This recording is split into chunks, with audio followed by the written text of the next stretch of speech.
Hey YouTube, this will be a new type of video that I'll be doing because I'm having a lot of fun in Summoner's Duel, and I thought that having a match analysis every now and then would be very interesting to hear and make, since I thought this match was actually really interesting, especially because I thought that there were two mistakes that my opponent made that ultimately led to a huge turnaround where I was in a position where I should have lost. So, first of all, I'm going to just show you my team.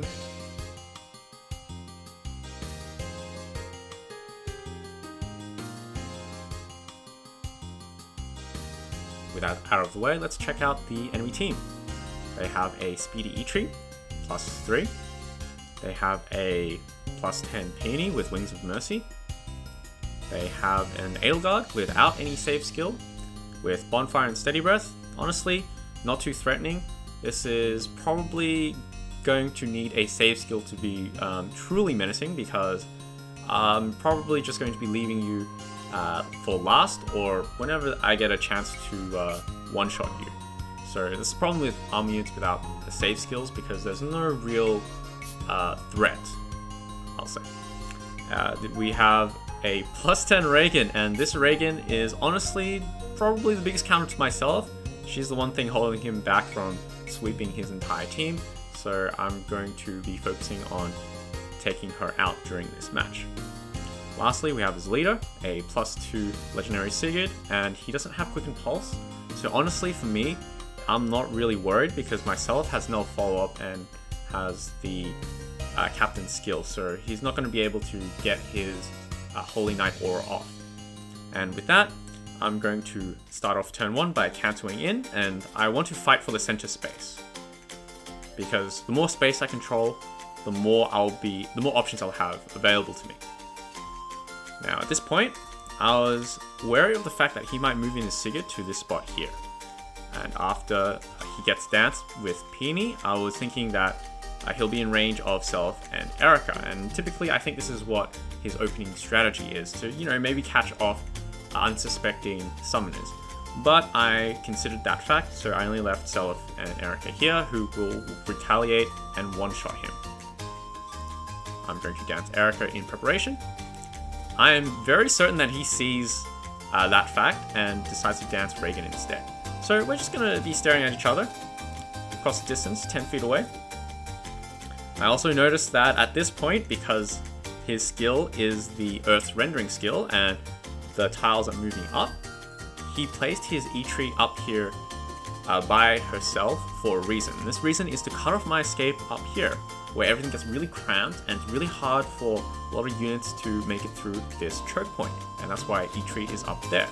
So I'm going to position myself up here so that my Innis, who is the one going to be one-shotting her, is possibly in range to move here or here.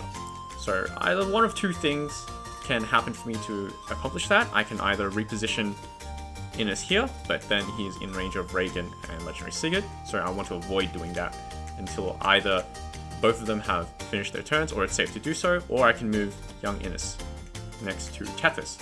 But if I move young Innis next to Tethys, it's a bit too telegraphed of what I'm going to be going for.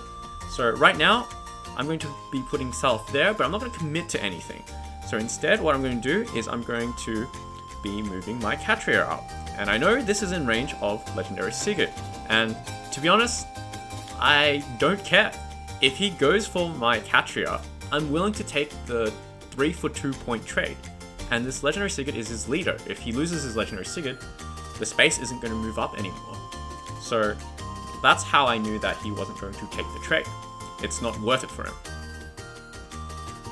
So he dances up Reagan, and I thought this was a bit interesting, so I dance up Self. Now, there's kind of a bit of mind games at play here, or at least I like to think there was mind games, so the reason why I think that he danced his Reagan is because he knows that I have to move Innis or Tethys up into one of these two spots, because his leader is in the square, so the zone is going to move up, and I'm pressured to move up this path, right? And that's where his EITRI will be sniping them from the back or from the top. And based on her skills, I'm fairly certain she's able to survive an attack from Tethys and one-round her. Not so much Innes unless she one-shots, very unlikely, so she's likely looking to take out my Tethys. And I know this, so I put my Tethys here willingly to call his bluff, as it were. Because if he were to take out my Tethys, and he wants to bait myself, because his EITRI is going to be covered by his Reagan, so I can't move myself up here. To be able to do that, he'd have to take out my Tethys and position his EITRI right here, rather than moving back to his spot, because he's going to want to go for the 2-for-1 trade, rather than the 1-for-3, right? If I'm going down 2 units, that's a lot worse than me going down 1 unit. So, like I thought, he actually goes for my Tethys. Now, I'm not sure if he knew it yet, but this was actually a mistake on his part, combined with one other positioning mistake that he makes. So those two things together, combined, actually lost him the game. And the second mistake, had he not made it, would have put him in a position to win the match. So right now he's up by 2 points, and it's looking pretty grim for me. So I'm going to move myself down. Going to protect my Catria. And his second mistake happens right here.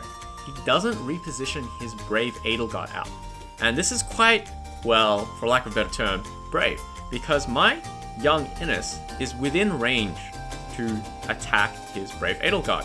Now, I don't know if he did the calcs or just was confident that his Brave Edelgard would survive. But, yeah, reality check. Young Innes has a pre-charged Luna, he has Death Blow 4, Lull Attack Defense 3, and a Catria's Triangle Attack buff. So he's going to auto-double, so Brave. My bad, Brave. I meant Brave, not auto-double. He doesn't have an auto-double. He's going to Brave. He has Null Follow-Up from Self. So he's going to be doing upwards of 40 damage to Edelgard. What did you think was going to happen? Of course, Brave Edelgard dies there, right? So, now he has to return kill with Reagan. Otherwise, he'll basically just be letting me have the match for free, right? So, he takes out young Innes with Reagan. And Reagan becomes less threatening because she doesn't have her special Cedar shell, right? So, now, looking at the board right here, I actually see a play that will guarantee that I win the game, right? So, can you see it? If you examine all the units and where they are, you'll notice that EITRI is not covering this spot right here. And my Erica has yet to move. So what I'm going to do is play very aggressively and reposition and Kanto in. So now he's in a very, very bad situation. Very poor situation. His legendary Sigurd, again, quite useless without Quick Impulse. And his Reagan, without her special, cannot handle Erica. Erica's a fucking problem right now. She's gonna one-shot either of them if they initiate on her. So obviously, she can't, they can't let Erica get away with that. But they have to give up a unit. And Peony is a dancer, and I'm going to assume they're gonna place priority on their dancer, right? So I'm going to have a look at what unit that they're going to sacrifice. Turns out, they decide to move away with their Sigurd. And here I'm presented with a choice. Which unit am I going to take down with Erica? Now obviously, if a unit has already moved, they've lost their threat for that turn, right? Just basic common sense. So, with that in mind, I know I don't have to go for the Legendary Sigurd, and I can go for the Reagan instead. I take her out with myself.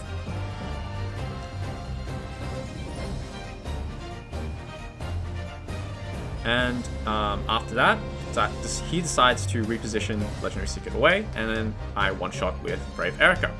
So, at this point, the game is pretty much over. There's nothing that's going to be stopping Self from taking out EITRI and Peony. The most he can hope for is getting chip damage on Self with Peony, and then hoping that EITRI has enough damage through my damage reduction to kill. So, on the next turn, turn 4, yeah, he has to take out Erica for obvious reasons, so he does so with EITRI, and I'm just going to approach menacingly. Catria is going to be waiting at the back, just eating some popcorn, cheering on self from the background. Peony does some chip damage. And even if it was his turn, I really do not think that this EITRI has enough damage to take out myself. He's too cracked. He's too bulky. He's too strong. No one can handle him. So he just finishes her off. And there you have it. It's a quick turnaround. What initially looked bad for me, going down 1 unit at the cost of nothing, into 2 consecutive mistakes that lost him the entire game. And I thought that I played that really, really well to find the play to position aggressively into his team after getting rid of his Reagan special and forcing him on the defensive. So if you want more content like this, I'd be happy to make more. I'm having a lot of fun with this game mode. I play a couple of games every day, so I'll be sure to look for a high quality match that I can commentate. And in the meantime, between my bigger projects, I'll be sure to upload the shorter video of some dumb clips that I have. Anyways, if you like what you see, let me know. I'll be happy to make some more. So until next time, see ya.